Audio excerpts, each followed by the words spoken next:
तो व्यात्मा, अब लोकानुप्रेक्षा में चर्चा हम लोगों ने जीव द्रव्य की करी।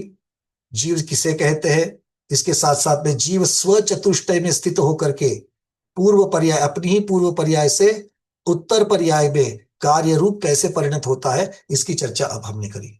अब जो कि यहां पर मुख्यता से जीव द्रव्य के कार्य की चर्चा स्व चतुष्टय की अपेक्षा से कही है, हाँ या ना। स्व चतुष्टय की अपेक्षा से करी, स्व क्षेत्र, स्व द्रव्य, स्व काल, स्वभाव की अपेक्षा। तो यहां पर शंका उठा रहे हैं। वो कहते कि जीव अन्य स्वरूप होकर के परचतुष्टय की अपेक्षा से कार्य नहीं करता। तो आचार्य महाराज बता रहे हैं, अगर द्रव्य को, जीव द्रव्य को अगर परचतुष्टय रूप होकर, अन्य स्वरूप होकर के अगर वो कार्य करता है, ऐसा मानेंगे तो क्या क्या दोष उत्पन्न होंगे। और दुष्पन्न, जहां पर दोष उत्पन्न होते हैं उस चीज को स्वीकार कर किया जा सकता है क्या? नहीं, क्योंकि हम निर्दोष चीज को ही स्वीकार करेंगे। तो आचार्य महाराज यहां पर कह रहे हैं, क्योंकि स्वचतुष्टय में जीव स्थित होकर के कार्य करता है। मतलब कैसे करता है, कौन से स्वरूप में स्थित होकर? तो चेतन स्वरूप स्थित होकर, आचार्य महाराज ने कह दिया। कैसे है? चेतन स्वरूप में स्थित होकर के, और वही जीव का स्वरूप है। तो अब चेतन स्वरूप को छोड़ करके परद्रव्य के स्वरूप, अन्य स्वरूप होकर के अगर कार्य करता है, ऐसा सोचेंगे तो क्या होगा, ये देख लेते हैं। स सर्वत्थो जीवो अन्न सर्वम गच्छदे जदि अन्नन्न मेलनादो एक सर्वम हवे सौवम। यदि, यदि जीवो, जीव सस्वरूपत्व अपने स्वरूप में रहता हुआ, अन्न स्वरूपमी गच्छदे परस्वरूप में चला जावे, परस्वरूप हो जाए, परस्वरूप हो जावे, तो अन्योन्य मेलना दो, अन्योन्य मतलब परस्पर मिलने से एकत्व हो जाएगा। क्या हो जाएगा? देखो, जीव द्रव्य अगर पुद्गल रूप बन करके कार्य करे तो, ध्यान से सुनो क्या कह रहे हैं। जीव द्रव्य पुद्गल रूप होकर के कार्य करे तो, और पुद्गल जीव द्रव्य रूप होकर के काम करे तो क्या होगा? जीव और पुद्गल का कोई भेद बचेगा क्या? तो अभी हमारे अंदर क्या होगा? जीव द्रव्य और पुद्गल द्रव्य दोनों तो मिक्स हुए हैं, एक दूसरे को बंध को प्राप्त हुए हैं, किंतु बंध को प्राप्त होकर के दोनों के अपने अपने स्वरूप है। उसके बंध के उस जो, उनका जो गठबंधन बना है, उसमें क्या है, एक जीव है एक पुद्गल है, ये दोनों का गठबंधन बन गया है। तो अभी जीव का स्वभाव ज्ञान दर्शन ही है कि नहीं है? है। और पुद्गल का स्वभाव रूप रसगंध वर्णवत्। तो दोनों एक साथ तो रह रहे हैं, किंतु अपना अपना स्वभाव है। दो बहनें ससुराल में चली गई और अब मैके आई है, और दोनों बहनें बिल्कुल एक साथ होकर के अपने मैके में रह रही है छुट्टी में। तो एक साथ है कि नहीं है? एक साथ खाना खाती है, एक साथ सोती है, एक साथ घूमने के लिए जाती है, तो एक साथ तो है। दोनों का बंध तो हुआ है, किंतु दोनों का स्वभाव, एक दूसरे रूप हो जाएगी, दूसरी पहले रूप हो जाएगी? नहीं। ठीक है, चलिए, यही तो कह रहे कि एकत्व हो जाने से, दोनों का एक हो जाने से सौवम, सभी द्रव्य एक स्वरूपम हवे, एक स्वरूप ही हो जाएंगे। तो सभी द्रव्य एक स्वरूप अगर हो जाएंगे, उनमें भेद नहीं रहेगा, तो कितना बड़ा दोष हो जाएगा। अब आचार्य यहां पर कार्तिक स्वामी ने तो इतना बोल करके छोड़ दिया कि बड़ा दोष होगा। सब द्रव्य अगर एक जैसे हो जाएंगे तो बड़ा दोष होगा।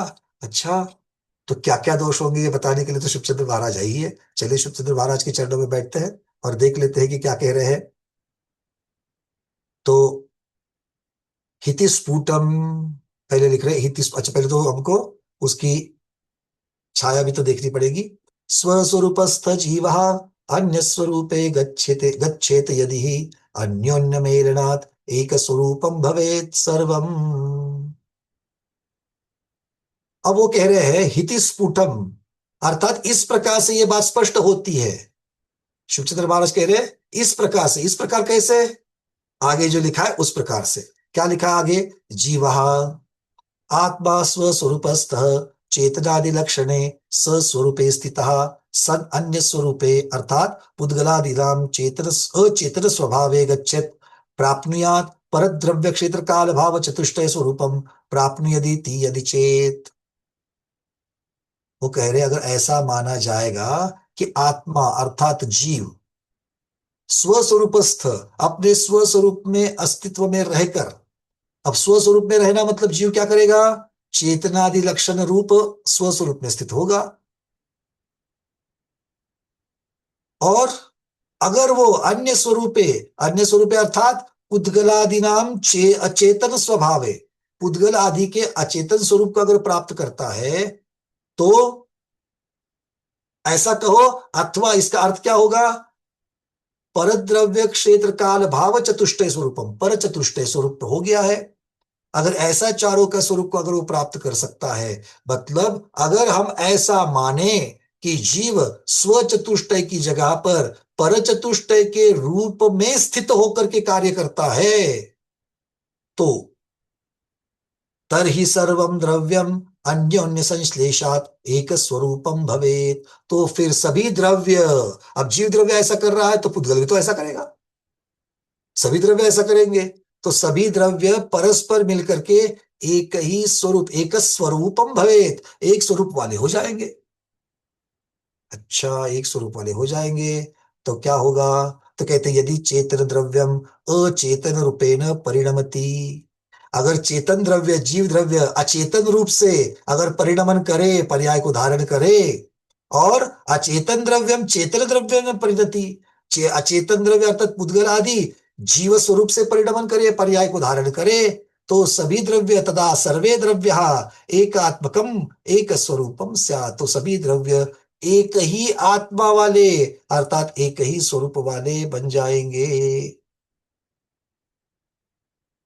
तथा चोक्तम, इसीलिए कहा गया है, सर्वस्योभय रूपत्वे तद्विशेष निराकृते नोदितो दधिखा देती कि मृष्टो नाभिधावती। अब वो दृष्टांत देकर के हमको समझा रहे हैं, क्यों, ऐसा बोलने मात्र से हमको समझ में आया क्या, सभी द्रव्य एक जैसे हो जाएंगे।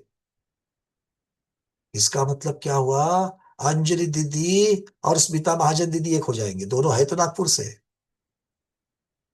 दोनों है कहां से, नागपुर से। पर अंजलि दीदी का अलग अस्तित्व है, वो अलग द्रव्य है कि नहीं है, जीव द्रव्य है किंतु अलग है। और स्मिता महाजन दीदी भी अलग जीव द्रव्य है, और वो अपने अपने पुद्गल द्रव्य के साथ, इन्होंने अपने शरीर के साथ, इन्होंने अपने शरीर के साथ में बंध किया हुआ है। अब ऐसा भेद ही नहीं रखोगे तो क्या होगा, कल अंजलि दीदी का जीव द्रव्य जो है वो स्मिता दीदी के कर्म के साथ में, मतलब काम कौन करेगा, योग कौन करेगा, कषाय कौन करेंगे, स्मिता दीदी, तो उनके कर्म का बंध किसको होगा, अंजलि दीदी को।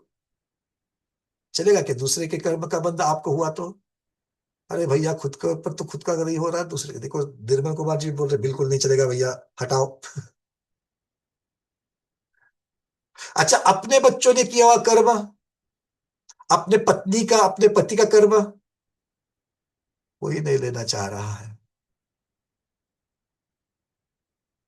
अब कहते हैं दृष्टांत देकर के महाराज, क्योंकि इस चीज को हम लोग जल्दी नहीं समझ सकते, तो इसको दृष्टांत देकर के कह रहे हैं, सर्वस्व उभय रूपत्व, अगर सभी वस्तुओं को उभय रूप से, उभय रूप से मतलब चेतन और अचेतन ऐसा माना जाए, और तद विशेष निराकृते, उनका जो विशेषपना है उसको भी समाप्त कर दिया जाएगा, क्योंकि दोनों के पास विशेष रूप है, जीव के पास ज्ञान और दर्शन विशेष रूप से है, और पुद्गल के पास रूप रस गंध वर्ण विशेष रूप से है, दोनों के विशेष गुण हैं। तो क्या होगा, ये दृष्टांत दे रहे, नोदितो दधिखा देती कि मृष्टो ना विधावती। वो बोलते हैं अगर एक ऐसा कहा जाए कि दही खाओ, क्या कहा, दही दही, दही खाओ, और ऐसा बोलने पर क्या वो ऊंट उसकी ओर दौड़ पड़ेगा, इसका अर्थ क्या हो गया कि दही खाओ, ये आदेश किसके लिए है, मेरे साथ में, मेरे यहां पर मेरा ऊंट है, मेरे दरवाजे पर ऊंट बांधा हुआ है, और वो ऊंट को चराने वाला उसका एक नौकर भी है। ठीक है। अब वहां पर दही भी रखा हुआ है, और मैं क्या कहना चाह रहा हूं, मेरे नौकर को कहना चाह रहा हूं, जा करके दही खा लो, जा करके दही खा लो। तो जब दही खाओ ऐसा कहेंगे, तो क्या ऊंट जा करके दही खाएगा? ऊंट उसकी तरफ दौड़ेगा? आप तो नहीं बोल रहे हो, किंतु जब दोनों में अगर फर्क ही नहीं रहेगा तो, क्योंकि वहां पर मनुष्य और ऊंट, इनका कोई फर्क रहेगा क्या? क्योंकि ये आदेश तो मनुष्य के लिए है, क्या ऊंट के लिए है? सभी एक समान, सभी द्रव्य एक समान, सभी का नाम मनुष्य, सभी का नाम ऊंट, सभी का नाम अंजलि दीदी, चलेगा? नहीं चलेगा। सभी द्रव्य एक हो जाएंगे। तो इस प्रकार से आचार्य महाराज दृष्टांत देकर के कह रहे हैं, अगर एक द्रव्य दूसरे द्रव्य के रूप में हो जाएगा तो वो एकांत बन जाएगा। एकांत कैसे बनेगा? सब एक द्रव्य हो जाएंगे, भेद, द्रव्यों का भेद नहीं रहेगा। जब द्रव्यों का भेद नहीं रहेगा तो कौन वर्ताएगा? वर्तना कौन करेगा? उद्गल चेतन मूर्त रूप किसके पास रहेगा? अमूर्त रूप किसके पास रहेगा? गति में सहायक कौन होगा? स्थिति में सहायक कौन होगा? आकाश का अवगाहन देने का उद्गल द्रव्य अवगाहन देना चालू कर देगा। तो सबके पास सामान्य और विशेष, कोई विशेष रहेगा क्या? जब सब जीव सब द्रव्य सभी काम करने लग जाएंगे तो कोई विशेष बनेगा क्या? नहीं। और अगर विशेष नहीं बनेगा, सब कुछ सामान्य रहेगा, कॉमन रहेगा, तो वस्तु अनेक धर्मात्मक होगी क्या?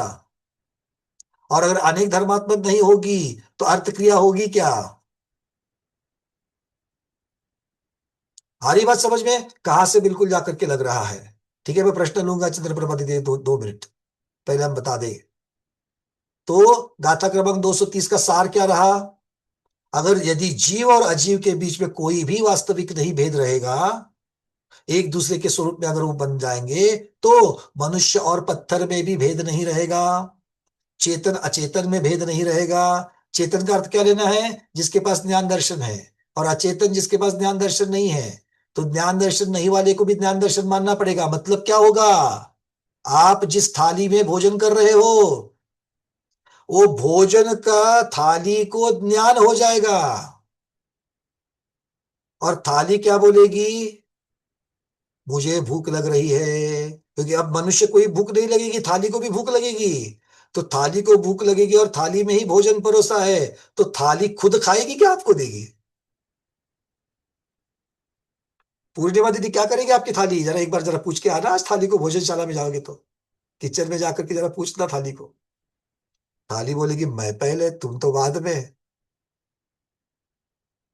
तो इस प्रकार से आचार्य महाराज कहते हैं कि जीव और पुद्गल एक हो जाएंगे तो व्यवहार असंभव हो जाएगा, व्यवहार असंभव हो जाएगा।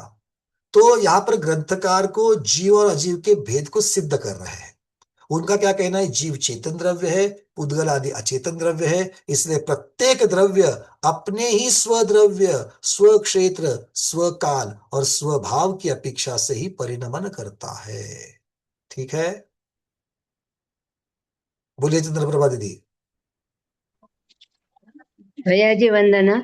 जी। ये इसमें क्या लिखा है कि मनुष्य कहने पर भी दही खाओ, वो ऊंट को भी खाने के लिए दौड़ पड़ेगा।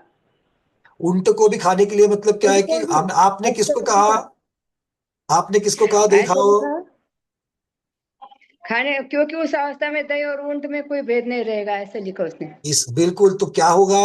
आप अगर मनुष्य को बोल रहे हो दही खाओ, तो दही खाने के लिए कौन हाँ, दौड़ेगा? ऊंट दौड़ेगा। आपको ऊंट ने दही खाना है कि मनुष्य ने दही खाना है?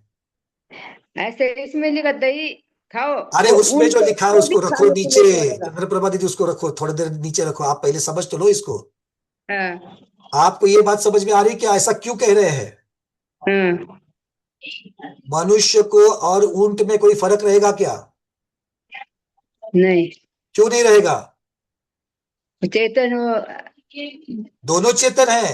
हाँ, दोनों चेतन है, पर तो फिर उसमें फर्क क्यों नहीं रहेगा? फर्क उस पुस्तक में फर्क कोई नहीं गड़बड़ पड़ता। नहीं है, आप मेरी तरफ देखो, पुस्तक में कोई गड़बड़ नहीं, नीचे मत देखो, कुछ नहीं है, मैं आपको बताऊंगा पुस्तक में क्या लिखा है। आप मुझे ये बताओ, क्योंकि हमें शब्दों को नहीं, उसके अंदर के अर्थों को समझना है। यहां पर दोनों भी चेतन है, किंतु दोनों भी द्रव्य अलग अलग है कि नहीं है? अलग है। एक तिर्यंच है, एक मनुष्य है। दोनों हम्म। जीव है, किंतु दोनों की पर्याय अलग अलग है। अभी हम और आप सभी मनुष्य है कि नहीं है? है। है। फिर भी मैं पंकज शाह हूं, आप चंद्रप्रभा दीदी हो। आप बोलोगे भैया आप पुरुष हो, हम स्त्री है, कोई बात नहीं, दो पुरुष लगा देते, अतुल भाई साहब और मैं। हम्म। आप बोलोगे वो सोलापुर के हैं, इसलिए अलग है। आप पूना के क्या अलग है? मैं पूना के ही दो ले लेता हूं, मैं और हमारे पवन जी। दोनों द्रव्य अलग है कि नहीं है? दो जीव अलग है कि नहीं है? अरे पति और पत्नी, ये भी दोनों जीव है, दोनों जीव द्रव्य है, किंतु अलग अलग जीव द्रव्य है। एक जीव द्रव्य, जब मैं अपनी पर्याय बना रहा हूं, तो मैं अपने स्व चतुष्टय से जाऊंगा। हमारी श्रीमती जी जब कार्य करेगी तो वो अपने स्व चतुष्टय से करेगी। ये क्लियर हो रहा है आपको? हम्म। और अगर ऐसा नहीं करेंगे तो क्या होगा? सभी द्रव्य एक जैसे है, मतलब कोई भी द्रव्य किसी भी रूप में परिणत हो सकता है। मतलब क्या होगा?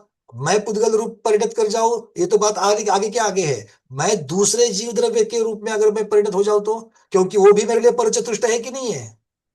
मेरी पत्नी का चतुष्टय जो है, जो उसके लिए स्वचतुष्ट है, वो मेरे लिए परचतुष्ट है।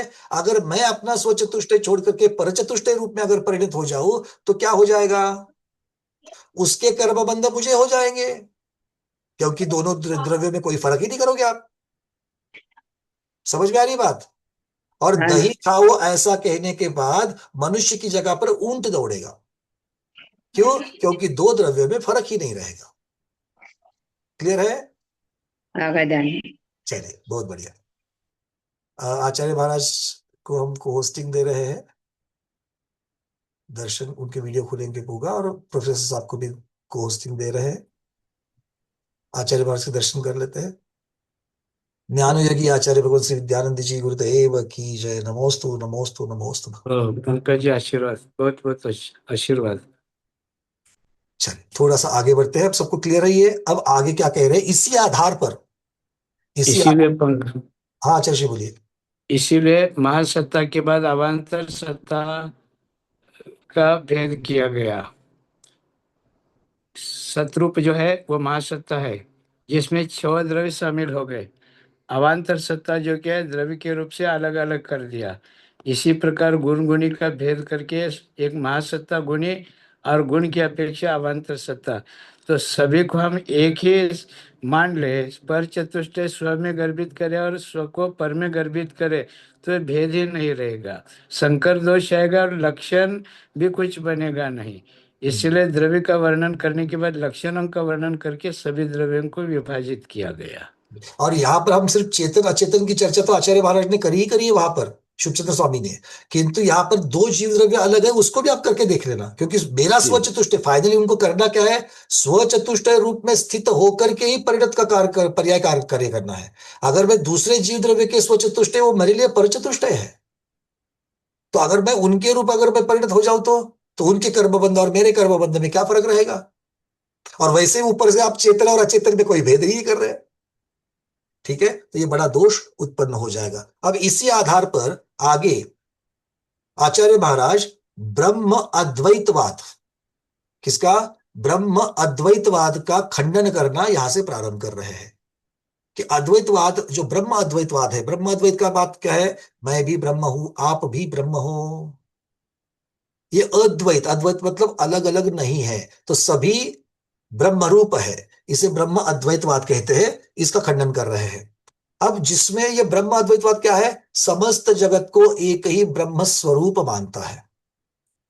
और जैनाचार्य कह रहे हैं कि अगर सब कुछ एक ही मान लिया जाए तो व्यवहार, ज्ञान और भेद तीनों का आधार नष्ट होता है। अब ये थोड़ा सा गहन रूप से आपको सुनना है। ठीक है? किस किस व्यवहार, ज्ञान और भेद, इन तीनों का आधार नष्ट हो जाता है।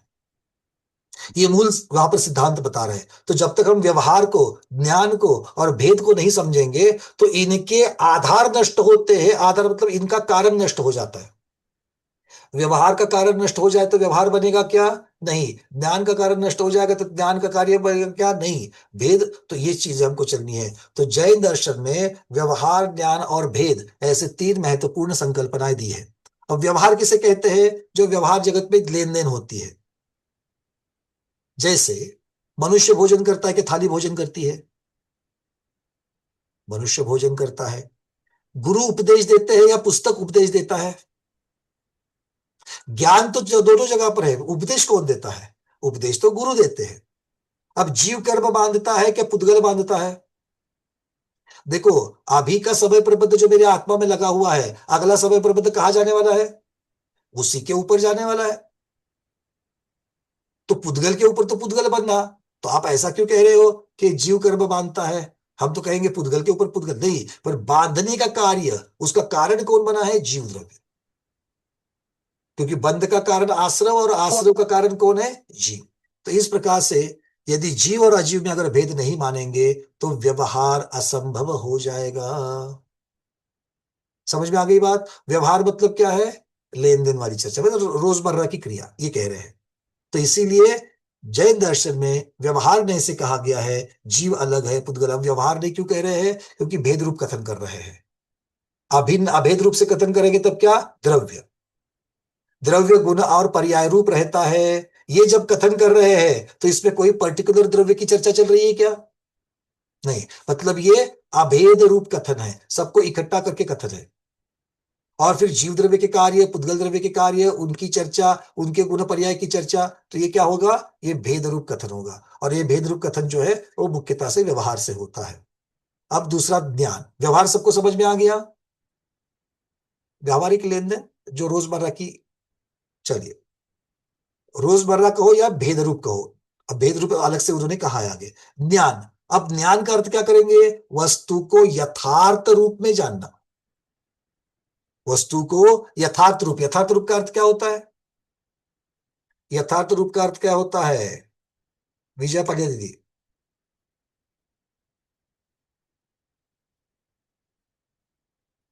अनम्यूट करिए फिर से। जैसा है वैसा ही। जैसा है वैसा। जैसा है वैसा मतलब कैसा? थोड़ा सा और आगे, बिल्कुल सही कहा, थोड़ा सा और आगे बढ़ते हैं। रोहिणी गांधी दीदी। जय वंदना भैया, हम्म, जैसा स्वभाव है वैसा, जैसा पानी ठंड है, अच्छा, अग्नि उसके उष्ण है। स्वभाव की चर्चा आप कर रहे हो, तो यहाँ पर गुण की चर्चा करेंगे, ठीक है? तो अकेले गुण की चर्चा चलेगी। अब मैंने गुण कहा है तो आप बोलोगे पर्याय की भी चर्चा चलेगी, है ना? तो वस्तु सामान्य विशेषात्मक होती है, तो वस्तु के सामान्य और विशेष दोनों की अपेक्षा से जानना वस्तु को पूरा जानना है। क्लियर है? इसमें सारी चीजें गर्भित हो जाएगा। अब इसका भी और विस्तार जितना करना है उतना विस्तार करते जाओ। तो आचार्य महाराज कह रहे हैं, तो ज्ञान का अर्थ है वस्तु के उसके वास्तविक स्वरूप सहित जानना। और जैन दर्शन के अनुसार जीव क्या है? चेतन है, उद्गल अचेतन है, प्रत्येक द्रव्य के अपने गुण और पर्याय है, इन सब का यथार्थ बोध होना यही तो ज्ञान है। हाँ या ना?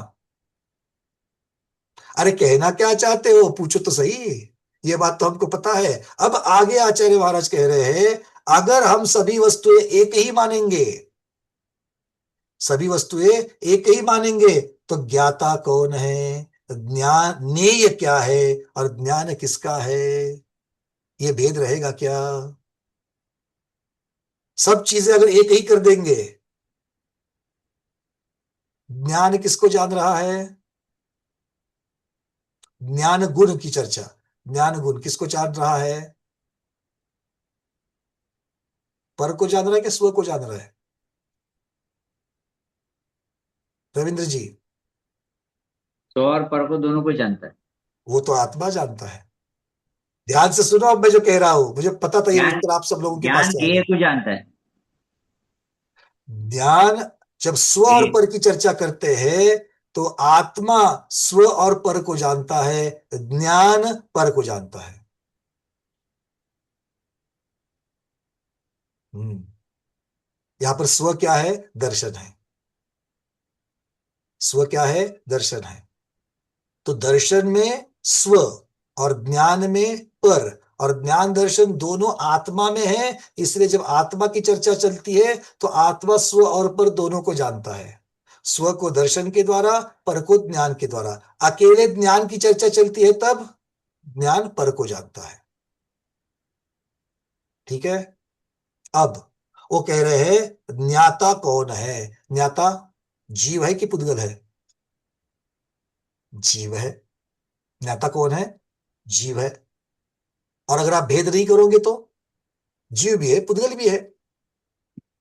जैसा आपने कहा था थाली को भी पता चलेगा कि क्या है। फिर थाली भी तो बोलेगी आज दाल ही क्यों बनाई, आज दाल ही क्यों बनाई, ये तो पूछेगी थाली भी। और अभी तो आपको सिर्फ घर वालों के प्रश्नों के उत्तर देने पड़ते, कल थाली को भी उत्तर देना पड़ेगा। कुछ शुभ देनी चलेगा क्या? नहीं चलेगा, बस हो गया बोलेंगे। तो आचार्य कहते ज्ञेय क्या है? जिसे जाना जाता है वो ज्ञेय, जो जानने योग्य है वो ज्ञेय है। और प्रत्येक द्रव्य के, अब ज्ञान किसका? तो ये सभी चीजें जो है, अब सब लोग ये आगे इसका विस्तार करते जाओ आप लोग। तो आचार्य महाराज कहते कि इन तीनों का भी भेंट बीत जाएगा और ज्ञान की प्रक्रिया ही असंभव हो जाएगी। तो ज्ञाता, ज्ञेय और ज्ञान किसका है, इसका जो पूरा का पूरा विषय आदि जो है, ये पूरा प्रक्रिया ही, ये सब ज्ञान की प्रक्रिया है, ये असंभव हो जाएगी। क्यों? क्योंकि एक दूसरे में फर्क ही नहीं रहेगा। अब तीसरा है भेद, व्यवहार, ज्ञान और भेद। अब भेद क्या है? भेद मतलब जिसका पृथक अस्तित्व होता है, भिन्नता, भिन्नता को भेद कहते हैं। तो एक वस्तु का दूसरी वस्तु से पृथक होना, पृथक कहो या फिर विशेष कहो, विशिष्ट कहो, हम एक दूसरे में फर्क कैसा करते हैं?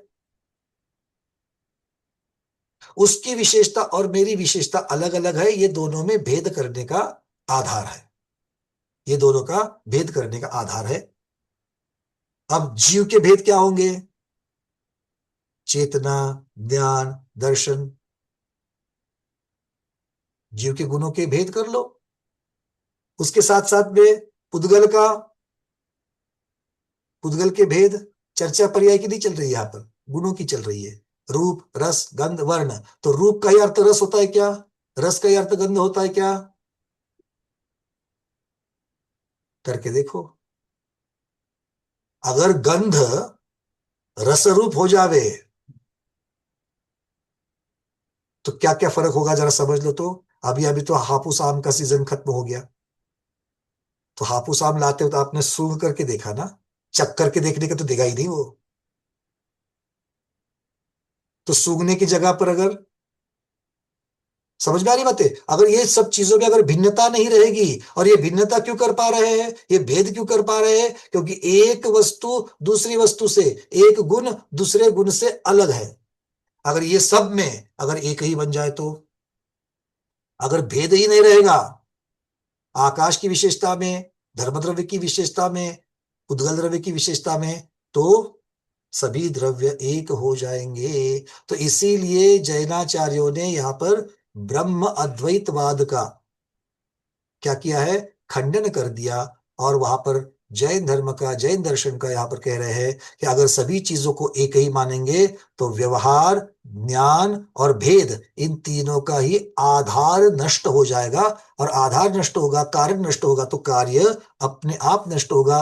व्यवहार का कार्य, ज्ञान का कार्य और भेद का कार्य दिखेगा नहीं, वो कर ही नहीं पाएंगे। ये बात समझ में आ रही है? दृष्टांत तो थोड़े इजी इजी है, बस इन चीजों को याद रखना है हमको। इन चीजों को याद रखना है। कैसे याद रखना है? रोजमर्रा की जिंदगी में कैसे याद रखेंगे इसको? क्या करना है? कैसे समझ में आएगा मुझे? ये तो कह रहे कि सभी एक नहीं है, सब अलग अलग है।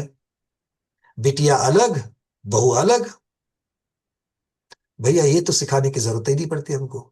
हमें मालूम है बिटिया बिटिया हमारी बिटिया, और बहू तो पराई, बाहर से आई। तो अलग अलग जानना मतलब क्या जानना है? बहू के विशेष गुणों को जानकर बहू को विशेष गुण की तरफ से देखो, बिटिया के विशेष गुण जान करके बिटिया की तरफ देखो। ये वहां पर दोनों में भेद करने का अर्थ है। समझ में आ गई बात? बहू दिखते ही अगर वह बहुत अच्छी पढ़ाई लिखाई करके आई है, तो बहू अगर मान लो सबकी अच्छी वैयावृत करती है, सबकी विशेष सेवा करती है, तो हमको समझ में आएगा। अगर बेटा है, बेटे को पाककला भी आती है, सबका विशेष सम्मान भी करता है। अगर ये है तो हमको जब बेटे को देखते तो वो दिखना चाहिए। हमें एक दूसरे के स्वाध्यायी को, जब भी दूसरे स्वाध्यायी को देखते हैं तो क्या दिखना चाहिए? क्या दिखना चाहिए? उसका ज्ञान। चलो ज्ञान तो ठीक। और आप लोग जब बोलते यहां पर एक हो और करते कुछ और हो, सिद्ध करूं मैं? अभी तो आपने उत्तर क्या दे दिया? हम दूसरे स्वाध्याय को ज्ञान की अपेक्षा से जानते हैं, है ना? पर वो हमारे एक स्वाध्यायी दूसरे स्वाध्याय की तरफ जब चले जाते हैं, गांव में कहा गई चंद्रप्रभा दीदी, पूर्णिमा दीदी, तो एक भैया एक दीदी दूसरे गांव में जब चले जाते तो वापस क्या, अरे क्या आतिथ्य किया, घर में बुलाया, खाना खिलाया, कितनी बातें करी, एक साथ फोटोग्राफ निकाले और फोटोग्राफ निकाल करके भैया जी को भेजे, भैया देखो हम आपका स्वाध्याय परिवार एक हो गया। तो इसमें ज्ञान की चर्चा चल रही है क्या वात्सल्य की चर्चा चल रही है? तो एक दूसरे का ज्ञान की अपेक्षा से भेद कर रहे हैं क्या वात्सल्य की अपेक्षा से कर रहे हैं? समझ में आ रही बात है मैं जो बोल रहा हूं? हेमा की दीदी को पूछो। तो ये वात्सल्य मतलब हम एक दूसरे को उस वात्सल्य की अपेक्षा से भी याद करते कि, तो गुणों की ये सब विशेष अलग अलग है कि नहीं भेद सब में? तो ये अलग अलग भेद है। वैसे ही घर के परिवार के जनों को भी गुणों की अपेक्षा याद रखना सीखना चाहिए, उनकी पर्याय की अपेक्षा से नहीं।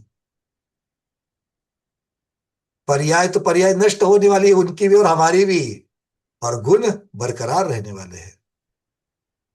भाई समझ में आ गई क्या बात? करेंगे क्या ऐसा? नहीं? आपकी मर्जी।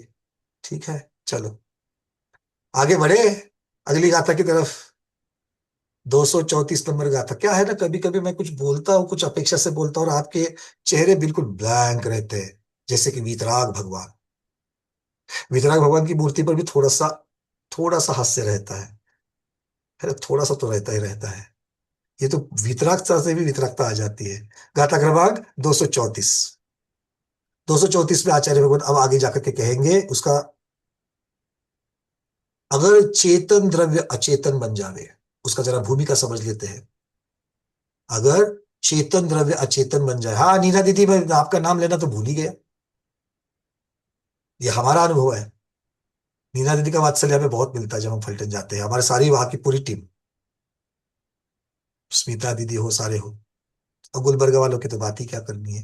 यदि चेतन द्रव्य अचेतन बन जावे और अचेतन द्रव्य चेतन बन जावे तो सब द्रव्य एक स्वरूप हो जाएंगे। ये पहले वाली बात ही थोड़ी सी और आगे, वो ब्रह्म अद्वैतवाद का जो एकांत है, वो ब्रह्म अद्वैतवाद का जो एकांत है, उसका खंडन करने के लिए आचार्य महाराज कहते हैं कि भेद ज्ञान और व्यवहार सब नष्ट हो जाएगा, जीव और पुद्गल में अंतर नहीं रहेगा। इसको ही लेकर के हमको चलना है आगे कि द्रव्य भिन्न भी है और द्रव्य नित्य भी है।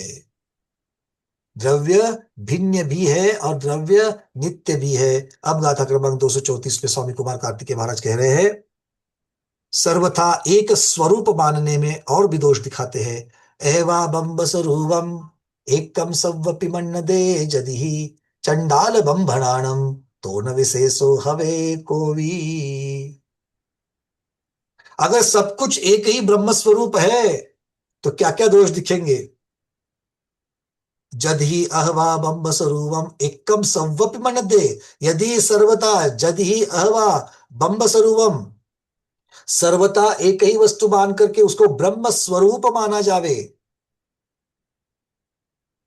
तो चंडाल बंभाणाणम मतलब ब्राह्मण और चांडाल, इन दोनों में तो न विशेषो होवे कोई, कोई विशेषता नहीं रहेगी। अब यहां पर जातिवाचक मत समझना इसको, वर्णवाचक, उनके कार्य की अपेक्षा से। अगर ब्राह्मण और चांडाल दोनों में अगर फर्क नहीं करेंगे तो ब्राह्मण का कार्य चांडाल करेंगे और चांडाल का कार्य ब्राह्मण करेंगे, चलेगा क्या? बोलो। नहीं? अच्छा, थोड़ा और समझने के लिए, कसाई का काम सामान्य मनुष्य और सामान्य मनुष्य का काम कसाई करेंगे? हमने जब इटली जैसे म्लेंच जगह पर भी जब जाते हैं, म्लेंच कार्य म्लेंच कहते हैं उनको, कार्य क्षेत्र से तो नहीं, कार्य म्लेंच से है वो, वहां पर भी जाएंगे तो वो खुद को इतना प्राणियों के ऊपर, वहां पर प्राणी दया प्राणी दया प्राणी दया, अगर कहीं पर कहीं बिल्ली फंस गई है तो उसको छुड़ाने के लिए अग्निशमन अधिकारी पहुंच जाते हैं, इतना। और हर रोज भोजन में क्या आता है, बोलो? हर रोज भोजन में क्या आता है पाश्चात्यों के? तो फिर वहां पर प्राणी दया कहाँ चली जाती है? ये हमने पूछा एक बार हमारे कलीग को, वो बोलता है वो तो पहले से ही मर गया है, वो तो पहले से ही मर गया है, किसी दूसरे ने उसको मारा है। मैं बोला तो ठीक है, फिर आप जाकर के उसको मारोगे क्या, मार सकोगे क्या? बोला वो नहीं, वो मेरा काम नहीं है, वो दूसरा काम है। समझ में आ रही है बातें जो कह रहे हैं? तो एक कार्य दूसरा कार्य, आचार्य भगवत कह रहे हैं अगर सब कुछ ब्रह्म स्वरूप है तो ब्राह्मण भी ब्रह्म स्वरूप है और चांडाल भी ब्रह्म स्वरूप है, तो करके दिखाओ दोनों की अदला बदली। राजा को बनिया बनाओ और बनिए को राजा बनाओ, चलेगा क्या? राजा का स्वरूप क्या होता है और बनिए का स्वरूप क्या होता है? अगर बनिया युद्ध लड़ने के लिए अगर सीमा पर जाए तो युद्ध की जगह पर व्यापार करके वापस आए, उसको समझाएगा सामने वाले को, अरे क्या करना है, तुम्हारे पास कुछ होगा तो हम ले लेंगे, हमारे पास का आप थोड़ा ले लो, थोड़ा ऊपर नीचे कर लेते हैं, ना आपका ना हमारा, आप अपना फायदा देखो, हम भी थोड़ा सा फायदा देखेंगे, दोनों करके वापस आ जाएगा। और अगर क्षत्रिय अगर दुकानदारी पर आ जावे, दुकानदारी में बैठे तो सामना वाला अगर कुछ बोलेगा कि अरे कुछ कम है कि नहीं है, दूसरा दुकानदार तो कम दे रहा है, तुम कम नहीं दे रहे हो, ऐसा कैसे है, तुम्हारे माल में तो पिछली बार लेकर के गए थे तो थोड़ा कूड़ा ज्यादा था, गेहूं लेके गए थे उसमें कूड़ा ज्यादा था, इतना बोलने मात्र में वो क्षत्रिय तलवार निकालेगा अपने ग्राहक के ऊपर, चलेगा? जो वर्ण का जो कार्य है उसी वर्ण का कार्य, अर्थात यहाँ पर आचार्य महाराज कह रहे हैं कि ये नहीं होगा। अब देखते हैं शुभचंद्र महाराज किस प्रकार से यहाँ पर कहते हैं। पहले 234 नंबर गाथा की जो छाया है, संस्कृत छाया, वो देख लेते हैं। अथवा ब्रह्म स्वरूपम एकम सर्वम अपि मन्यते यदि ही चांडाल ब्राह्मणानाम तथा न विशेषः भवेत् कपि। अथवा मतलब पहली 233 नंबर गाथा में जितना कुछ बता दिया कि अगर सर्वथा एक माना जाएगा तो क्या दोष होंगे, उसी को इस गाथा में और आगे बढ़ा करके उसी कंटिन्यूएशन में आचार्य महाराज यहां पर कह रहे हैं कि सर्वमपि जगत ब्रह्म स्वरूपम एकम मन्यते। अगर कोई ऐसा मानता है कि संपूर्ण जगत एक ही ब्रह्म स्वरूप है और एकमेव ब्रह्ममयम विश्वम स्वीकुरुते, और ये समस्त विश्व केवल एक ही ब्रह्म से व्याप्त है। इस लोक में क्या है, लोक मतलब यहां पर ब्रह्मांड मान लेना, ब्रह्म शब्द से ब्रह्मांड बन गया, तो लोक को ब्रह्मांड मानो, और ब्रह्मांड में जो जो है वो सब कुछ एक ही स्वरूप है। तो ब्रह्मांड में लोक में क्या है, लोक में क्या है, पद्मा सदल की दीदी, लोक में क्या है?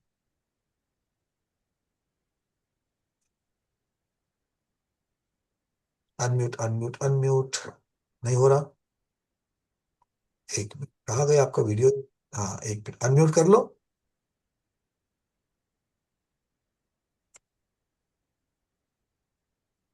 नहीं हो रहा है। स्वाति कदरे दीदी, लोक में क्या मिलता है? वंदना भैया जी, 6 द्रव्य एक। 6 द्रव्य मिलते हैं, बहुत बढ़िया, 6 द्रव्य मिलते हैं। अब आचार्य महाराज यहां पर कहते हैं कि लोक में जितना भी मिलता है वो सब कुछ एक ही ब्रह्म स्वरूप है, उसी को ब्रह्म माना। अब ब्रह्म मतलब क्या, ब्रह्म मतलब क्या? पूर्णिमा दीदी। वंदाई भैया जी, आत्मा, ब्रह्मन आत्मा। ब्रह्म मतलब आत्मा, जीव, और ब्राह्मण शब्द भी आ गया, ब्रह्म से ब्राह्मण, ब्रह्म स्वरूप, ब्रह्म मुहूर्त, तो शुचिता की अपेक्षा से भी शुद्ध पवित्र इस अपेक्षा से भी कहा जाता है। तो शुद्ध जीव शुद्ध द्रव्य शुद्ध ब्रह्म का एक ही, सारे द्रव्य शुद्ध जीव एक ही हो जाएंगे, ये ब्रह्म स्वरूप। अब वो कह रहे हैं ब्रह्म एक ही है, एकमेवा द्वितीयम ब्रह्म, एक ही है, दूसरा कोई नहीं, उसके जैसा और कोई नहीं, वो ब्रह्म। नेह नानास्ति किंचन आत्मानं तस्य पश्यति न तम पश्यति कश्चन इति श्रुते है। श्रुति, श्रुति शब्द किस पे आता है? अब यहां पर वो दृष्टांत दे रहे हैं। ऐसा कौन कहता है कि इस लोक में ब्रह्मांड में जो सारी चीजें हैं वो ब्रह्म स्वरूप, एक ही ब्रह्म स्वरूप है? ऐसा किसने कहा, कहाँ कहा है? तो कहते हैं श्रुति में कहा। कहाँ कहा? श्रुति। अब ये श्रुति कौन है? श्रुति कौन है? आचार्य महाराज कहते हैं श्रुति मतलब वेद और उनके अंग। तो जिसकी ऋषियों ने प्रत्यक्ष रचना नहीं करी, अब ऋषियों ने जो इसकी रचना करी है वो तो बाद में बने, और जो स्वयंभू है, जो दिव्य ज्ञान है, अपने यहां पर अंग प्रविष्ट और अंग बाह्य भी कहते कि नहीं कहते हैं? अंग बाह्य किसने बनाया? बाद में मुनि महाराज ने बनाया। तो इनकी यहां पर भी ऐसी मान्यता, एक दिव्य है जो पहले से है, वो वेद, वो वेद, इस प्रकार से वो कहते हैं। अब श्रुति में मुख्यता से कौन आते हैं? तो ऋग्वेद, यजुर्वेद, सामवेद, अथर्ववेद। और इसके फिर और भेद है, ब्राह्मण नाम का भेद है, आरण्यक नाम का भेद है, उपनिषद, ये सारे क्या माने जाते हैं? ग्रंथ माने जाते हैं। ब्राह्मण, आरण्यक, उपनिषद ये ग्रंथ माने जाते हैं। तो एकमेवा द्वितीयम ब्रह्म नेह नानास्ति किंचन, ऐसा जो श्रुति में कहा गया है उसका अर्थ यह है कि ये उपनिषदों से लिया गया है, और ब्रह्म अद्वैतवादियों ने इन्हीं श्रुतियों को, इन्हीं शब्दों के आधार पर अपना मत व्यक्त कर दिया। क्या वक्त किया? क्योंकि श्रुति में क्या कहा है? ब्रह्म एक ही है, दूसरा कोई नहीं। ये उपनिषद में रह गया, और वो उपनिषद को पढ़ करके ही ब्रह्मवादियों ने क्या कह दिया? उपनिषद में जो कहा है वो आज्ञा प्रमाण, इसीलिए ब्रह्म, ब्रह्मांड में जितना भी सब कुछ पाया जाता है वो ब्रह्म स्वरूप है। किसी प्रकार की अनेकता नहीं है, ऊंचा नीचा कुछ नहीं है, भेद रूप कुछ भी नहीं है। अपने आत्म स्वरूप को देखता है, कोई अन्य उसे नहीं देखते। इस प्रकार से आचार्य महाराज कहते हैं इति सर्व, ऐसा जो ब्रह्म में कहा गया उपनिषद में, इति सर्व ब्रह्ममयम च यदि चेत मन्यते, अगर ऐसा ही इनके श्रुति के अनुसार ब्रह्मवादियों की अपेक्षा से अगर ऐसा माना जाएगा कि यदि सब कुछ ब्रह्ममय ही माना जाएगा, तो तरहि तेषां ब्रह्माद्वैतवादिनां कोपि चांडाल ब्राह्मणानां विशेषो न भवेत। इसलिए ऐसे मत के अनुसार चांडाल और ब्राह्मण के विशेष कोई भी भेद नहीं रह जाएगा। यहां पर जाति विषय नहीं है, कार्य विशेष है। इसका मतलब कोई भी प्रत्येक प्रकार का कार्य करने में सक्षम हो जाएगा। अगर चांडाल और ब्राह्मण ये समझ में नहीं आ रहा है तो इस बात को समझ लेना कि जो सॉफ्टवेयर इंजीनियर है, वो सॉफ्टवेयर इंजीनियर क्या क्या कर सकता है? सारे कार्य कर सकता है। कैसे कैसे? वो रॉकेट का इंजन भी बना सकता है, वो रॉकेट की बॉडी भी बना सकता है, वो रॉकेट को चला भी सकता है, रॉकेट खराब हो जाए तो उसको रिपेयर भी कर सकता है, वो रॉकेट में बैठने वाले के लिए खाना भी बना सकता है, वो रॉकेट में बैठने वाले के लिए कपड़े भी बना सकता है, वो रॉकेट में और फला फला फला जितनी चीजें होती है वो सारे, वो रॉकेट वाला जहां रहेगा उसके लिए होटल भी बना सकता है, होटल का मैनेजमेंट भी कर सकता है। एक व्यक्ति सब प्रकार के कार्य कर सकता है। सोच करके देखो, चांडाल और ब्राह्मण ये शब्द से अगर आपको भ्रमित हो रहे हैं तो ऐसा सोच करके अपने घर में लगा दो, दूसरे के छोड़ो, अपने घर में जितने लोग हैं, एक व्यक्ति घर के सारे कार्य करता है क्या? हाँ बोले भैया मैं तो घर के सारे काम करती हूँ। नहीं होता ऐसा। जो नौकरी करके, या जो हमारी महिलाएं दुकान में बैठ करके वो भी काम करती, घर का भी काम करती है और दुकान का भी करती है, तो भी वो सारे काम नहीं करती। क्यों? क्योंकि आपने अपने बुद्धि के लिमिट की अपेक्षा से आपने कह दिया। ऐसे बहुत सारे कार्य है। अगर कल घर में अगर रंग रंगोटी करनी है तो उसके लिए बाहर से पेंटर को मंगवाते हो। अगर नल वगैरह खराब हो गया है तो प्लम्बर को बुलाते हो। आप बोलोगे भैया मैं प्लम्बर को मैं खुद बुलाती हूँ। अच्छा, कल टाइल्स खराब हो गई, लीकेज हो गई है, आकर के वाटर प्रूफिंग भी आप करोगी? एक व्यक्ति सारे कर सकता है क्या? नहीं कर सकता। जितने कार्य ब्रह्मांड में है, जितने कार्य ब्रह्मांड में है, और इतना ही नहीं, अब तो चर्चा द्रव्य की भी चल रही है। तो जीव अपने अपने आजू बाजू के काम को नहीं, आपको दूसरे को अवगाहन देने को भी आना पड़ेगा। आपको दूसरी की गति में सहायक होना पड़ेगा। आपको दूसरी के रुकने में भी सहायक होना पड़ेगा। होगे? कर पाओगे कार्य? सभी एक द्रव्य दूसरे द्रव्य का कार्य कर पाएगा? नहीं कर पाएंगे। तो यहां पर चांडाल और ब्राह्मण शब्द से यही लेना है, ये समझने के लिए उस समय की बात होगी। आज तो हमें अलग से चांडाल नहीं दिखते हैं, तो भी आज व्यवस्था बनी हुई है। अगर मान लो कि गवर्नमेंट ने, अगर न्यायालय ने अगर किसी को फांसी दी है, तो फांसी को काम करने के लिए जो व्यक्ति वहां पर अपॉइंट की है वही करेगी। अगर चोर को आज कोई पकड़ता है तो पुलिस ही पकड़ती है। पंचनामा करने का अधिकार किसको है? एक्सीडेंट हो जाए और पंचनामा करेंगे, और आपको इंश्योरेंस लेना है गाड़ी का, तो आप बोलोगे मैं तो वहां पर था, गाड़ी में क्या क्या खराब हुआ है मुझे मालूम है, मैं लिख करके। पंचनामा में होता क्या है, जो चीजें हुई है वो वहां पर लिखी जाती है, तो मैं लिख देता हूं। तो इंश्योरेंस वाले मानेंगे क्या अरविंद जी? वो बोलेंगे भैया जो आपका सर्वेयर होता है, वो सर्वेयर का उसका सही स्थान चाहिए। ऐसा क्यों? अच्छा, इनकम टैक्स का रिटर्न फाइल करना है, ऑडिट हो गया है, रिटर्न फाइल करने हैं, बिना सीए के ठप्पे के काम चलेगा क्या? नहीं चलेगा। समझ में आ रही बातें? कल बाल कटाने हैं, हाँ वो कोविड में जो किया वो मत बताओ मुझे, कि कोविड में आपने जो किया वो कैसे कटे थे सबको मालूम है ना? बात समझ में आ रही है?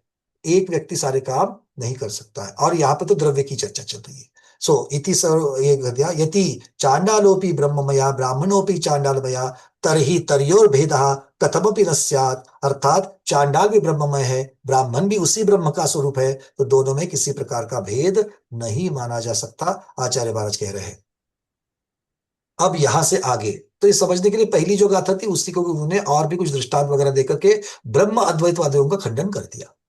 अथ अविद्या परिकल्पितो यम भेद इति चेत, यदि कहा जाए कि भेद तो केवल अज्ञान के कारण कल्पित है, क्या कह रहे हैं कि जो भेद किए जाते हैं वो तो अज्ञान के द्वारा है। मतलब हम भेद कर रहे हैं, किसमें भेद कर रहे हैं? भाई मेरे पास की मिठाई तो मुझे मालूम है, मेरे पास की मिठाई मालूम है, तो मैं उसको मिठाई बोलता हूं। जब मैं डब्बा खोलता हूँ उसके अंदर लड्डू बर्फी इमरती है, मैं उसको क्या कहता हूं? मिठाई कहता हूं। अब आप चले गए इटली में, और इटली में आपने ऑर्डर कर दिया डेजर्ट, तो वहां पर आ गया तिरामिसू।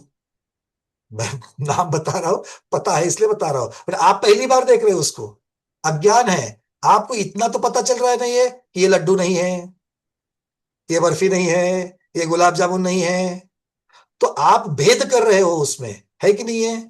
आप अलग मान रहे हो उसको। अलग क्यों मान रहे हो? क्योंकि अज्ञान है, इसलिए आप अलग मान रहे हो। ऐसा शंकाकार बोल रहा है यहां पर।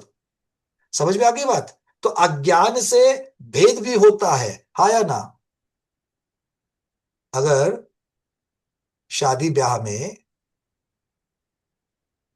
आप जाते हो या आप किसी को बुलाते हो, तो भोजन जो लोग कर रहे हैं उनमें से कोई व्यक्ति आपको अपरिचित है, कोई व्यक्ति अपरिचित है। अब आप हो दूल्हे के साइड से, तो दूल्हे के साइड से जितने लोग हैं आप बिल्कुल बैठे बैठे सबको पहचान रहे हो, किंतु एक व्यक्ति ऐसी वहां पर बैठी है उसको आप नहीं पहचानते हो, तो आपने उसको अलग किया। अरे मैं इनको नहीं जानता, इनको जानता हूं, ये सारे 10-12 बैठे इनको जानता हूं, ये इसको नहीं जानता हूं। आपने भेद किया कि नहीं किया?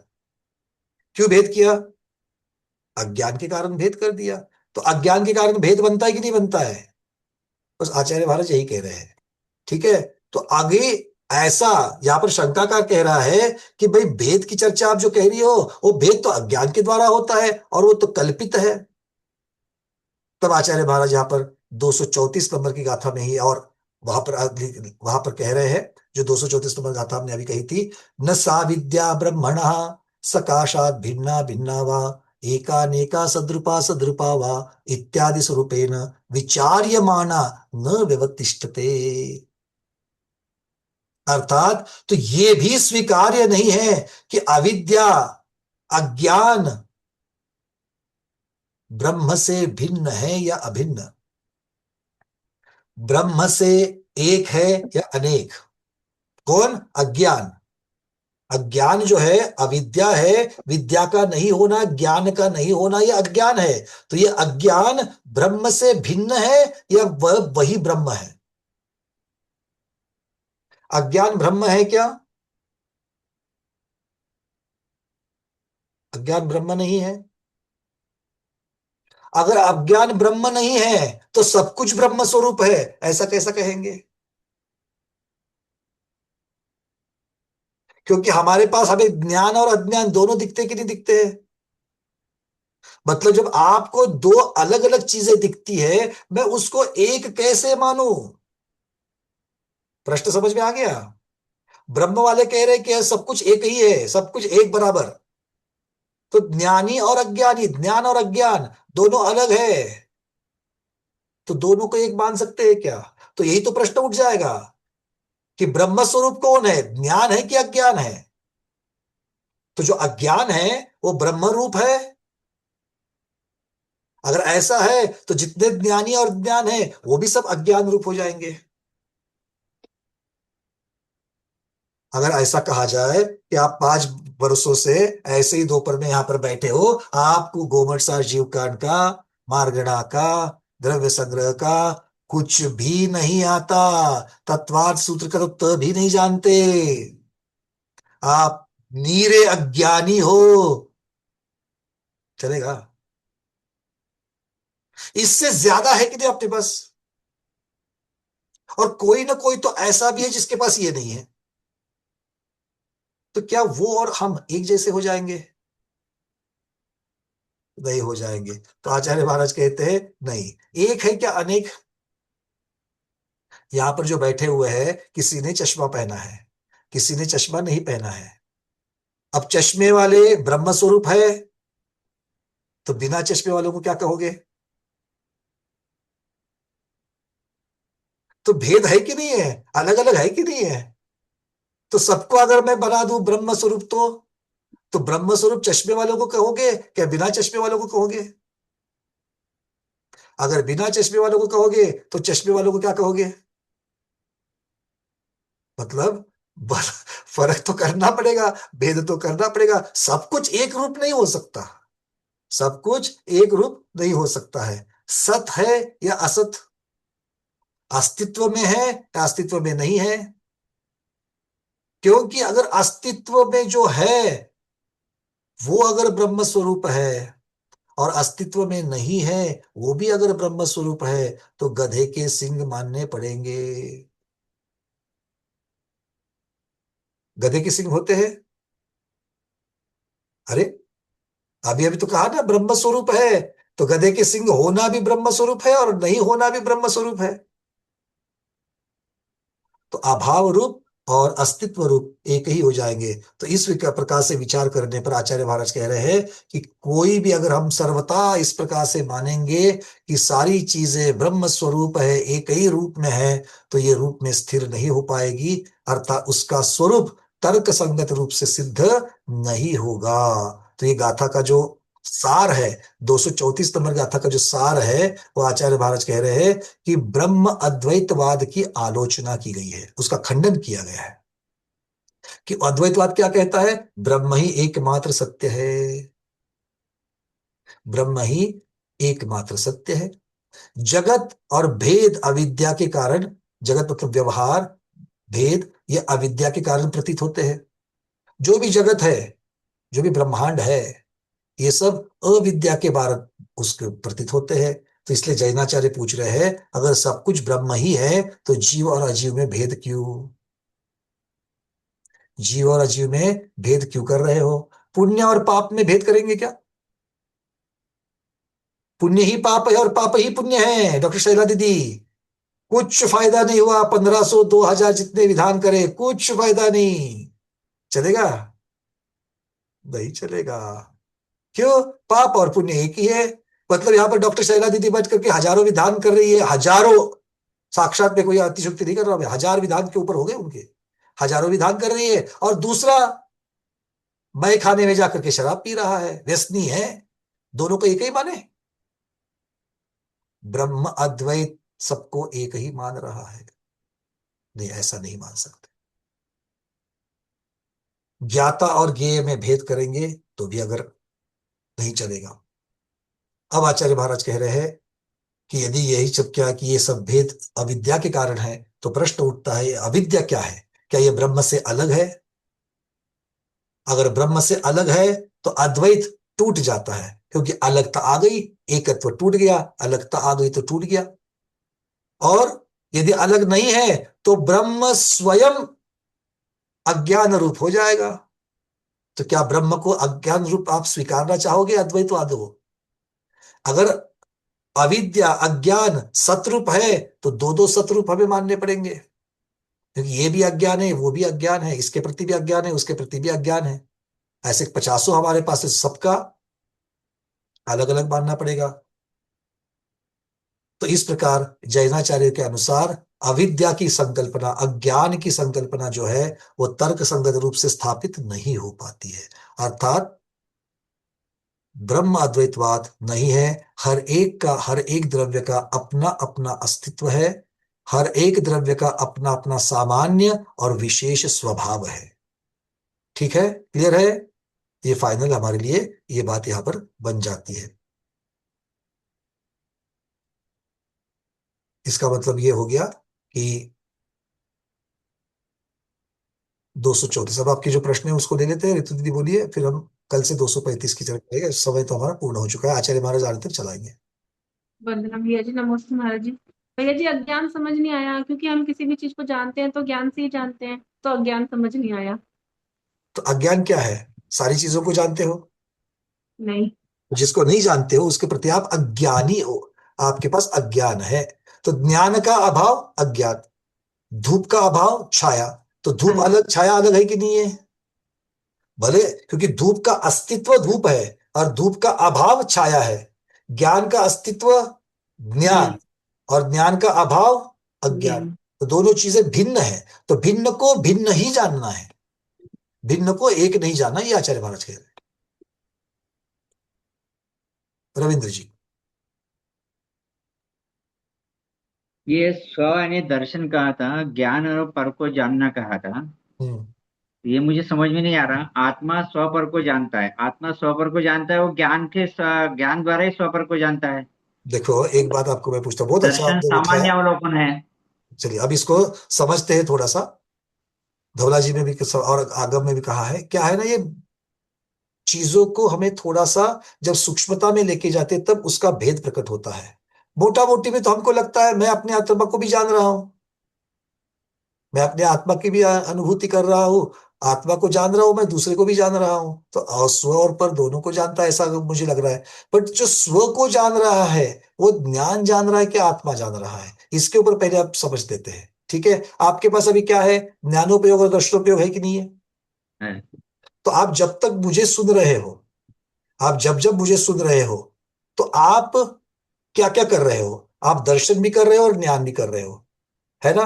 दर्शनोपयोगी लग रहा है और ज्ञानोपयोग भी आपका लग रहा है। तो जब जब दर्शनोपयोग लगता है, तब आपका उपयोग मेरे पास है, मेरे शब्दों की तरफ है,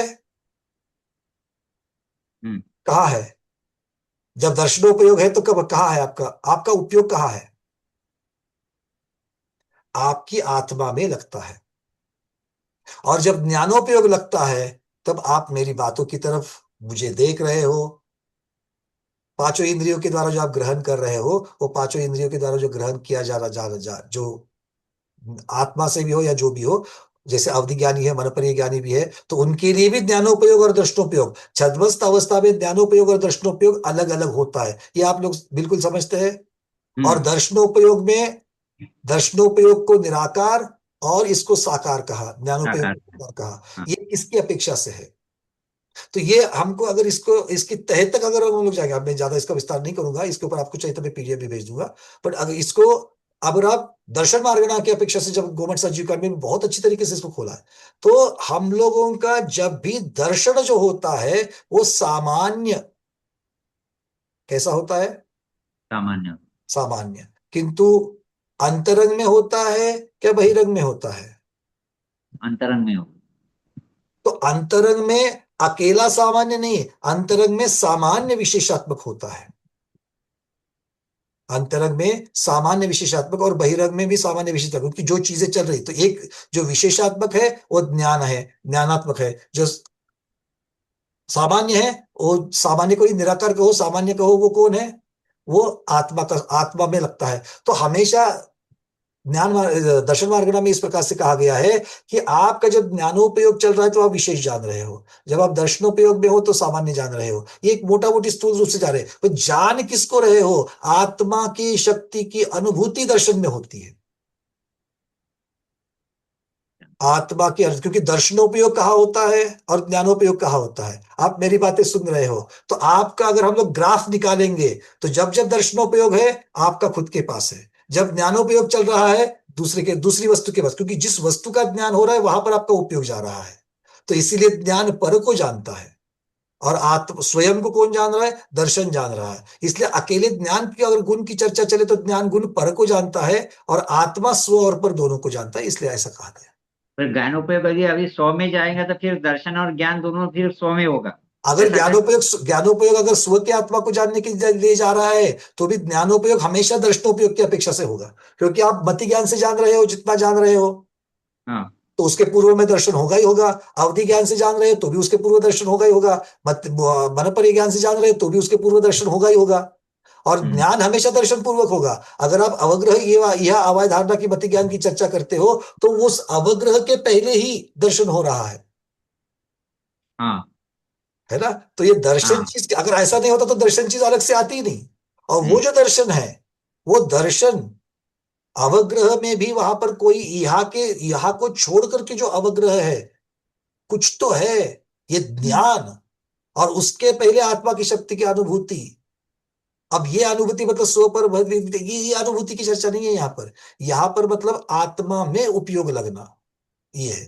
तो आत्मा को जानना, आत्मा को जानना, ये शब्द का अर्थ यहां पर है कि आत्मा को, यहां पर आत्मा की शक्ति की अनुभूति करना जो ज्ञान के पूर्व में होती है छद्मस्तों में, वो जो चीज है वो आत्मा को जानती है। इसीलिए स्व को कौन जानता है?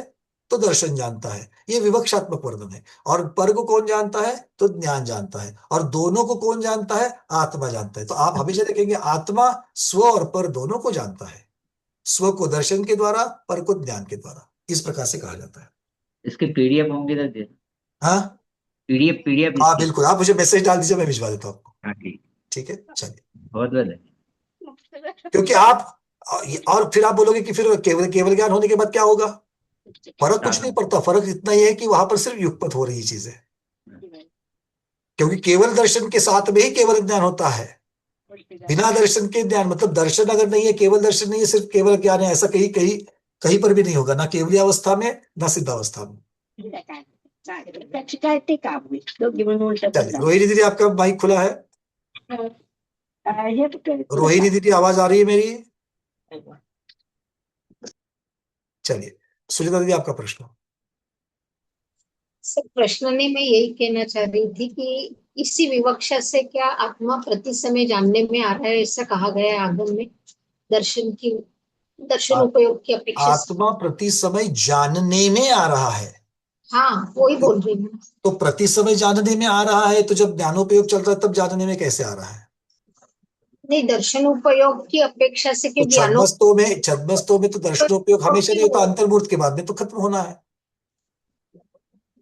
केवल ज्ञानी के द्वारा, चूंकि सभी के सभी द्रव्य और उनकी गुण पर्याय जानी जा रही है, इसलिए आत्मा केवलियों के द्वारा प्रति समय जाना जा रहा है। जानने में आ रहा है, जाना जा रहा है। ये केवल की अपेक्षा से। नहीं तो हम छद्मस्त कैसे जानेंगे? हाँ, एक साथ जब तक नहीं होगा तो। हाँ, दूसरे जीव द्रव्य को जान सकते ना। तो दूसरे के द्वारा तो कहो, स्व के द्वारा कैसे कहेंगे? दूसरों के द्वारा। ठीक है, चलिए और कोई? सुनीता दी और है कुछ और पूछना है? आपने हैंड रेज किया है, मैं तो निकाल दीजिए उसको। चलिए, और किसी का प्रश्न है? आज की बात ज्यादा, आज कुछ चीजें मतलब वो पहले हमने बहुत सारी डिस्कस की थी, उसी दृष्टांत के साथ में आ गई। रूबी दीदी बोलिए। वंदना भैया जी, मेरे जी को ना ये नहीं समझ में आया है हमने यहाँ पे गलत क्या साबित किया है। मतलब कि ब्रह्म एक है, मतलब सारी चीजें ब्रह्म में ही है, वो गलत है। नहीं नहीं, या यहाँ पर ये साबित हो दो। रहा है, यहाँ पर ये साबित हो रहा है कि एक द्रव्य की विशेषता दूसरे द्रव्य की विशेषता, ऐसा द्रव्य में भिन्नता भी है और हम्म, द्रव्य में भिन्नता नहीं भी है। अर्थात हाँ द्रव्य अभिन्न भी है और द्रव्य भिन्न भी है। द्रव्य हाँ अभिन्न कैसे है? सामान्य की अपेक्षा से, सामान्य गुणों की अपेक्षा, और विशेष गुणों की अपेक्षा से भिन्न भी है। तो हाँ। इसीलिए एकांत नहीं करना है। जो ब्रह्म वालों ने एकांत कर दिया, वो वाला एकांत नहीं करना है। वो मुझे वही तो नहीं समझ में आया, क्या एकांत हुआ था वो? एकांत सबको एक ही मान रहे हैं। मतलब क्या मतलब क्या कह रहे कि वो इसका मतलब आ, रूबी दीदी और सरमती इंदिरा दीदी दोनों भी हम्म। एक ही है। अब रूबी दीदी तो तो शिविर में नहीं आ रही है, हम्म, सरमती इंदिरा दीदी ने इंद्र बन करके वो वहां पर शिविर में आ रही है। दोनों को एक मानेंगे तो तो इसमें भैया हम कोई अपेक्षा लेके नहीं कर सकते कि मतलब जैसे वो जीव भाई ये मान रहे हैं कि एग्जैक्टली हाँ। आपने कहा, विवक्षा लगा करके, इस विवक्षा से है तो वो हम्म। क्या बात सर्वथा नहीं बनती है। हाँ। विवक्षा से जब लगाते हो तो सर्वथा नहीं बनती है। और सर्वथा शब्द क्या लगाते हैं ब्रह्म स्वरूप वाले? सर्वथा ब्रह्मांड में पाए जाने वाली सभी चीजें ब्रह्ममय ही है। ठीक है। आपको ये सारे जो भेद दिख रहे हैं, वो भेद सिर्फ और सिर्फ अज्ञान की वजह से है।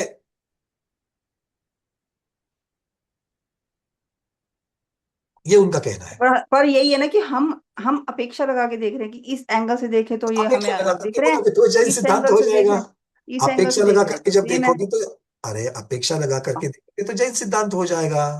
अनेकांत हो अच्छा। जाएगा, एकांत नहीं बचेगा। उनका एकांत है, अच्छा वो एकांत का एकांत। खंडन कर रहे हैं। अच्छा वो अनेकांत नहीं मान रहे हैं। और वो अनेकांत नहीं मान रहे, वो एकांत ही मान रहे हैं। हाँ ठीक है, ठीक है। वो ठीक कह है। रहे हैं कि आप जो आपको, क्योंकि उनको पूछा गया है ना, भैया भेद तो दिख रहा है मुझे, मैं अलग हूँ, मेरे साथ में मेरी श्रीमती जी अलग है, सब दिख हाँ रहा है हाँ। मुझे, अलग अलग स्वाध्याय बैठे हैं। तो ये क्या है? हम्म। बोले आप अज्ञानता की वजह से भेद कर रहे हो, आपने अच्छा। पहचाना ही नहीं है। सब में, सबके अंतर्गत एक ही ब्रह्म स्वरूप है। हम्म। तो क्या सभी सिद्ध भगवान के अंदर एक ही आत्मा है, कैसा कहोगे? क्योंकि सभी सिद्ध भगवंतों में अगर एक ही आत्मा है ऐसा मानेंगे, तो अलग अलग समयों में सब सिद्ध हो गए, इनका कैसे कर, क्या उत्तर दोगे? समझ में आ रही है दुविधाएं समझ में आ रही है आपको? जैसे अगर हम ये एक ही मानते मानो सारे सिद्ध भगवान को, क्योंकि हम ये तो कहते हैं ना कि सिद्ध भगवान जितने भी सिद्ध हुए हैं वो सब एक ही आप में सर्वथा सभी समाहित हो सिद्धों जाते को हैं। एक मानते हो? क्योंकि उमा नहीं। सुबह महाराज तो नहीं मानते, जैन दर्शन तो नहीं मानता सर्वथा एक। क्यों? आप 10वें अध्याय में देख लीजिए तत्वार सूत्र के, सिद्धों के भी 10 भेद कर दिए।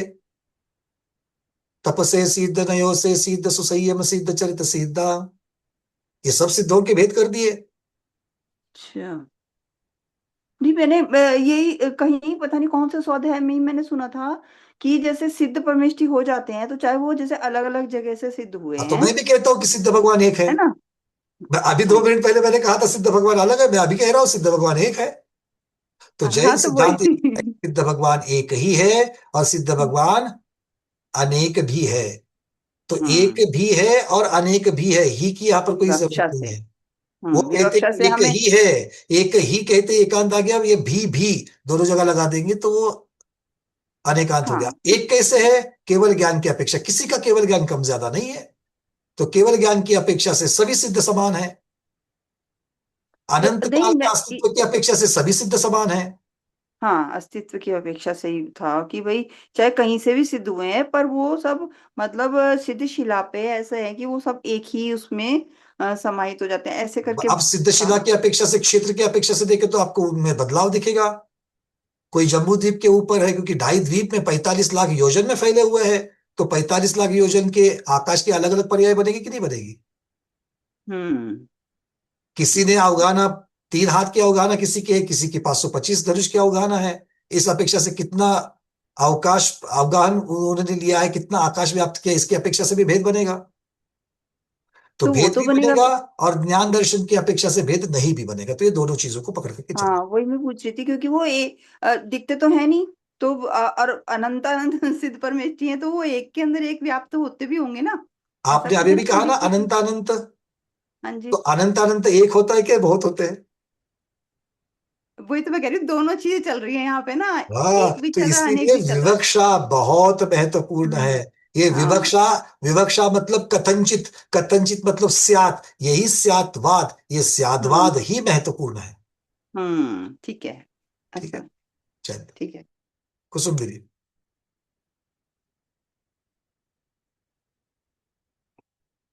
भैया जी।